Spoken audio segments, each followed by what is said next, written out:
Grabe, kung makabas kayo, akala nyo may ambag kayo sa Jomcar?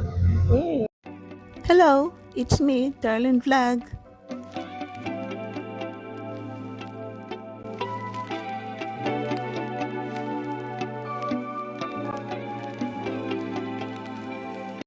Hello, bago tayo mag-reaction mga Kalingap Jomcar, i-shoutout natin si Kuya Val, si Ate na Vlogs, si Kalingap Rap, siyempre ang mga kasama natin ang mga reactors sa Karipa Karaba, shoutout po, siyempre rin ang mga ambassador, beauty, charity vlogger, shoutout po sa inyo lahat. At siyempre i-shoutout natin si Carla at si Jomar at kayo na mga supporters, silent viewers, mga marathoners, shoutout po sa inyo lahat. Ayan, meron po ko babasahin na comment, no? Kasi nga po, nag-live si Calvario. So, alam po natin na maraming nanood. At nung reactionan ko yung live niya, at yun nga po na pag-usapan natin, ito bang mga pangyari sa Jomcar, no? Kung gaano sila ka-supportive. Ayan na nag-comment, ayan ang pangalan niya. At sabi niya, ang mamasang ni Jomar na mamo na yan, nagprenda pa ng alahas para lang pangtapal, bongga, idiwaw. Ayan po. So ngayon, sasagutin natin, no? Kasi susuportahan natin itong mga supporters, sponsor ng Jomcar. Kahit sino man sa sponsor sa kanila is, ano yan, no?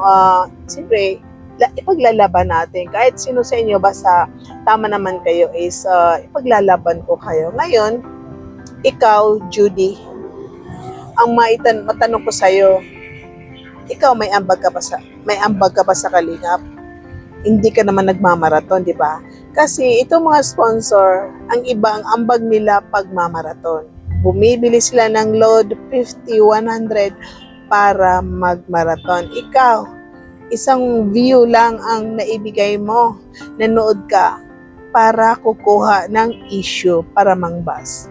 Okay, no? Napanood natin sa live ni Calvario. Diba? So, hindi pa nakapanood sa live ni Calvario, balikan po ninyo yung kahapon, nag-live po siya. Kahapon ng gabi, no? Marami siyang sinabi doon, sinilawat. Kasi, ang purpose niya doon, na para matahimik ang mga walang alam, no? Para ba yung mga iba rin dyan na ingay-ingay, hindi nila alam ang buong kwento, is kuda ng kuda. Tama naman si Calvario yung sabi niya. So ngayon, nabanggit niya doon na yung about sa papuntang Vietnam, no? At saka yung pa sa resibo, sa pagkasakit ng nanay ni Grace, at ito sa pag-Blackpink at sa Vietnam. Ngayon, nabanggit dyan ni Calvario yung kwento. Hindi lang po ako magsasabi ng kwento kasi baka mabawasan, madagdagan, no? Pero ito lang sasagutin ko kasi about kay nabanggit ni Calvario yung about sa prenda, no? Prenda yung bang prenda sa Bisaya, yung alahas mo na dadalhin mo sa pawn shop, no? Di ba po? Ayun, kulang ang pera na isang sponsor dito sa papuntang Vietnam, no? So ito si Mamo, dahil nga gusto rin niya makapagbigay support, prenda niya sa pawn shop ang kanyang alahas, no? Ngayon. So, hindi ko rin sasabihin ng amount. Bahala na kayo. Punta kayo sa live ni Calvario. Kasi baka magkamali tayo sa money. Parang, ang tama naman na pagkarinig ko, pero baka mamaya magkamali tayo sa pagbikas. Puntahan po niyo ang live ni Calvario. So, ang point po dito, hindi ba kayo natutuwa na niprenda ni Mamo ang kanyang alahas para makatulong? No? Buti kung umutang siya sa kapitbahay. Oh. Alahas, dinala niya sa pawn shop, prenda yon. Sa kanya yon. Hindi siya pumunta sa kapitbahay, hindi siya pumunta sa kapatid para umutang. Di ba po? Ang ginawa niya, dahil wala siyang cash, niprenda niya ang kanyang jewelry. At ang jewelry na yan, alahas na yan, may tubo yan monthly. I don't know magkano ang tubo. I don't know magkano yung alahas niya, di ba po? Ngayon, di ba, matuwa pa tayo? Matuwa pa tayo dahil nagbigay siya, dinagdagan niya o nag-abuno ba? Iwan ko anong tamang term yun. Dinagdagan niya yung kulang pa Vietnam. At yun nga sabi ni Calvario, hindi iisa lang ang sumuport papuntang Vietnam. Kasi yun nga, marami nagsasabi na iisa lang daw ang sponsor, no? Nabanggit ni Calvario na nagbigay si ganito, pati siya nagbigay ng tingke. Tama ba ko? Nagbigay si ganyan, nagbigay si ganito. Hindi lang iisang tao ang nag-sponsor papuntang Vietnam. Okay po, mas malaki si Name A. Si Name A, malaki ang naibigay niya, more than 100,000, almost 200,000. Si Name B nagbigay ng 5,000, si Name C nagbigay ng 8,000, si Name D nagbigay ng 10,000, 1,000, iba-iba po. Si ganito nagbigay ng 1,000, iba-iba ang bigay, no? Ngayon, hindi ba kayo natutuwa? Kahit nga 50 pesos, matuwa tayo dahil sumuporta. Dapat ma-appreciate natin si Mamo. Maraming team, no? Iba-ibang team. Ngayon, ma-appreciate din natin sila. No? Ma-appreciate natin din itong nagbigay ng malaki, maliit, sinong team na yan dahil nagtutulungan. Huwag natin isipin na, ay, at yung kakasabi niyo na mamasang, ihinto na po niyo yan. Kasi hindi po maganda yan. Kasi daw, parang ganyan po ang pagbabash ninyo. Hindi ba kayo nakukonsensya na itong supporters na si Mamo, tinatawag niyo yung mamasang, is talagang support siya kay Jomar. Tapos binabash ninyo, tinatawag niyo na ganyan. Sumusuporta yung tao. Katulad ko, bakit hindi niyo ako bigyan ng issue na niyakap ko ang Jomcar? Naisip ko nga, nabalik ko, hindi ko na lang papakita na mas proud ako na yakap ko ang dalawa. Kasi ganyan pala kayo. Masaya tayo dahil katulad ko, no, isa sa kaligayahan ko makita ang dalawa. Ganon din sila. Isa sa kaligayahan nila na makasuporta sa Jomcar, mayakap ang dalawa, mahawakan sa braso habang binibigyan nyo ng issue. No? Maraming nakayakap sa Jomcar, maraming nakahawak, nakayakap sa dalawa nakahalik kasi Carla, nakahalik kay Jomar. Walang picture. Wala kayong issue. Itong Mamo, na nakita lang kayo picture na humaksawak sa braso, or ano ba picture din na magkatabi sila ni Jomar o si Carla, nasa gitna siya o nasa gilid, anything. Binabash niya isang tap. Maraming supporter, sponsor na hindi pa na-meet ang Jomcar or Jomar o Carla, nandun pa sila sa ibang bansa. Pag-uwi nila, may asawa or hiwalay or balo, bigyan niyo rin ng issue. Tawagin niyo ring mamasang, matanda or bata. Sobra naman kayo. Huwag naman po.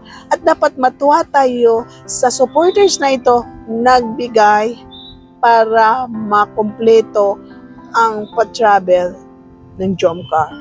So I don't know kung maulit pa ito kasi yun ngayon, minsan ganito nagkaka-issue na nagkaka-issue talaga, no? Siguro, I don't know, ayoko i-suggest na wag na sila pa-travel kasi wala kong ambag niya ni Piso sa pa-travel nila sa Vietnam.